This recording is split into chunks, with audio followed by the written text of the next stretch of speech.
کہ بیوی بندے کے اوپر کب حرام ہو جاتی ہے؟ یہ بھی بڑا ضروری سوال ہے جو بر صغیر کے اندر پایا جاتا ہے. اور یعنی مرد نے اگر کوئی مباشرت کا کوئی ایسا طریقہ اختیار کر لیا یا حیض کے دوران میں مباشرت کر لی یا کچھ بھی کر لیا تو کیا وہ حرام ہو جاتی ہے؟ آپ کہہ سکتے ہیں کہ اب ان کا تعلق ختم ہو گیا ہے، اب حرام ہو گئی ہے؟ ڈاکٹر صاحب، جو اللہ کا دین ہے نا، اللہ کے دین کے اندر 4 چیزوں سے عورت اپنے خامد پر حرام ہوتی ہے. ٹھیک ہو گیا. 5ویں چیز قرآن مجید میں اور پیارے پیغمبر کی سنت میں کوئی نہیں ہے. ٹھیک ہو گیا. ان 4 چیزوں میں سے ایک ہے طلاق. ٹھیک ہو گیا. خامد نے طلاق دے دی اور عورت کی عدت پوری ہو گئی. ٹھیک ہو گیا. طلاق کی عدت کے اندر رجوع نہیں ہوا. جب عدت مکمل ہو گئی تو وہ عورت اس پر حرام ہو گئی. ٹھیک ہو گیا جی. نمبر 2 ہے خلا. عورت فیملی کورٹ جا کر خلا کر لیتی ہے. ٹھیک ہو گیا. جب خلے کی ڈگری جاری ہو جائے گی، نکاح ان کا ختم ہے اور وہ اس پر حرام ہو گئی. تیسری چیز ہے لیان. ٹھیک ہے. لیان کا مطلب یہ ہوتا ہے کہ خامد نے اپنی بیوی پر بدکاری کی تہمت لگائی ہے لیکن اس کے پاس 4 گواہ نہیں ہے. تو ایسی صورت میں لیان ہوتا ہے 5 قسمیں خامد اٹھاتا ہے. ٹھیک ہے. اور 5 قسمیں عورت اٹھاتی ہے. 4 قسمیں خامد اس طرح اٹھاتا ہے کہ میں اللہ کی قسم اٹھا کے کہتا ہوں کہ میں سچا ہوں اور یہ جھوٹی ہے.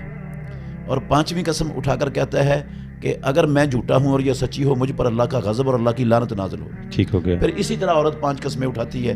تو جب یہ قسمیں دونوں کی پوری ہو جاتی ہیں نا، اس کو لیان کہتے ہیں. ٹھیک ہو گیا. پھر وہ ہمیشہ کے لیے ایک دوسرے پر حرام ہو جاتے ہیں. نہیں، یہ سمجھ لگی مطلب دونوں کی قسمیں پوری ہونے سے کیا مراد ہے؟ 5 قسمیں اس نے اٹھا لی، 5 قسمیں اس نے اٹھا لی. ٹھیک ہو گیا. اس کے بعد ان کا رشتہ ختم. یعنی اب وہ بدکاری بے شک تھی یا نہیں تھی، رشتہ ختم ہو گیا. یعنی وہ ہمیشہ کے لیے حرام ہو گئی. رجوع نہیں ہو سکتا. ٹھیک ہے. اور کچھ بھی نہیں ہو سکتا. چوتھی صورت، آخری صورت ہے کہ زوجین میں سے دونوں میں سے کوئی ایک مرتد ہو جائے. ٹھیک ہو گیا. تو پھر وہ ایک دوسرے پر کیا ہو جاتے ہیں؟ حرام ہو جاتے ہیں. اس کے علاوہ اللہ کے دین میں، اسلام میں کوئی اور شکل، کوئی صورت نہیں ہے جس کی وجہ سے بیوی اپنے خامد پر حرام ہوتی ہو. رہا حیض کی حالت میں بیوی سے مباشرت کرنا یا قوم لوط والا عمل کرنا اپنی بیوی سے، یہ کبیرہ گناہ ضرور ہے، سنگین جرم ہے، کبیرہ گناہ ہے، حرام ہے اسلام کے اندر. لیکن اس سے بندہ دائرہ اسلام سے خارج نہیں ہوتا، مرتد نہیں ہوتا. حدیث آئی ہے، رسول اللہ صلی اللہ علیہ وسلم نے فرمایا من اتا امرأتہ حائضا او فی دبرہا فقد کفر بما انزل علی محمد صلی اللہ علیہ وسلم.